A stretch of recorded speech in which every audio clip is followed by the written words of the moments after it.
chapter number 11, Modern History, page number 215, Lucknow session of the Congress, 1916.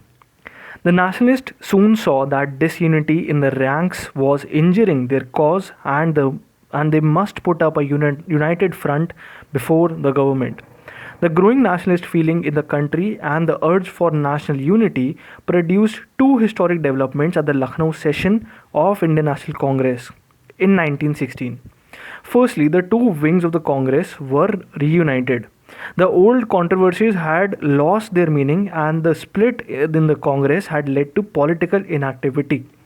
Tilak, released from the jail in 1914, immediately saw the change in the situation and set out to unify the two streams of congressmen. To conciliate the moderate nationalist, he declared, "I may state once for all that we are trying in India as the Irish Home Rulers have been all along doing in Ireland, for a reform of the system of administration and not for the overthrow of the government. And I have no hesitation in saying that the acts of violence which have been committed in the different parts of the country are not only repugnant to me but have, in my opinion, only unfortunately retarded to a great extent the pace of our political progress." On the other hand, the rising tide of nationalism compelled the old leaders to welcome back into Congress Lokmanya Tilak and other militant nationalists. The Lucknow Congress was first united Congress since 1907. It demanded further constitutional reforms as a step towards self-government. Secondly, at Lucknow, the Congress and All India Muslim League sank their old differences and put up common political demands before the government. While at the war, the two Home Rule Leagues were creating a new sentiment in the country and changing the character of Congress, the Muslim League had also been undergoing gradual changes. We have already noted earlier that the younger section of the educated Muslims was turning to bolster nationalist politics.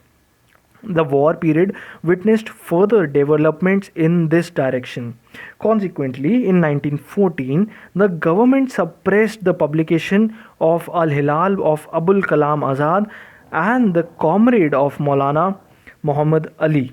It also interned the Ali brothers, Maulanas Muhammad Ali and Shaukat Ali, and Hazrat Mohini and Abdul Kalam Azad. The League reflected, at least partially, the political militancy of the younger members. It gradually began to outgrow the limited political outlook of the Aligarh school of thought and moved nearer to the policies of the Congress. The unity between the Congress and the League was brought about by the signing of Congress League Pact, known popularly as the Lucknow Pact. An important role in bringing the two together was played by Lokmanya Tilak and Muhammad Ali Jinnah, because the two believed that India could win self-government only through Hindu-Muslim unity. Tilak declared at the time, "It has been said, gentlemen, by some that we Hindus have yielded too much to our Mohammedan brothers.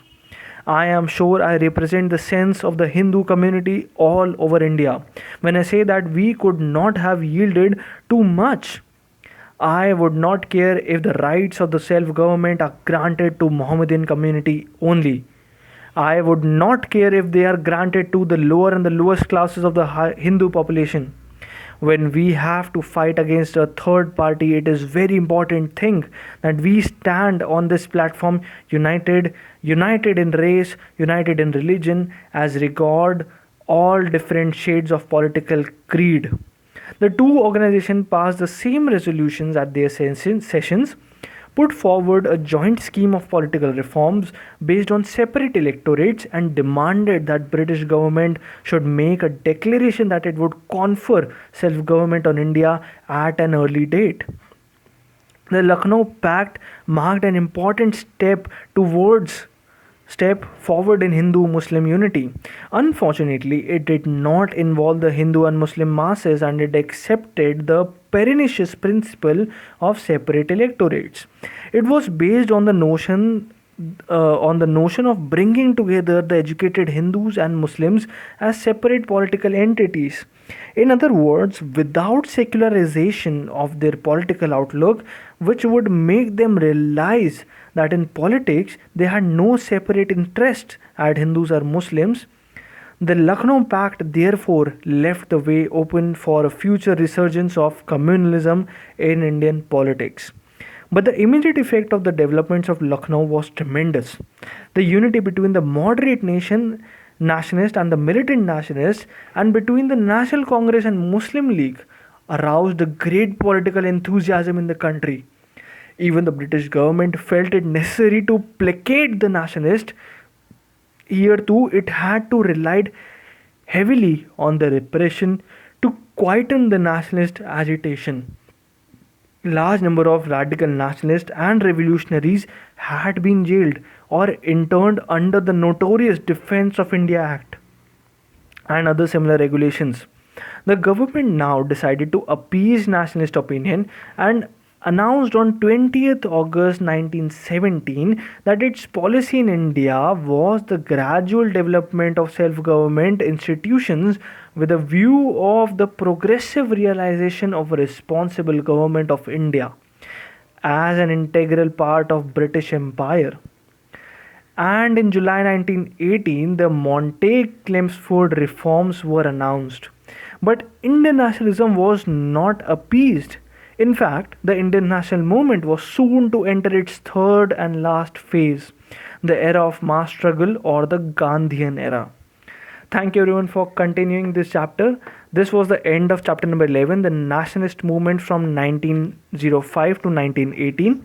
In the next video, we'll start with chapter number 12, that also happens to be the last chapter of this book, that is Struggle for Swaraj 1.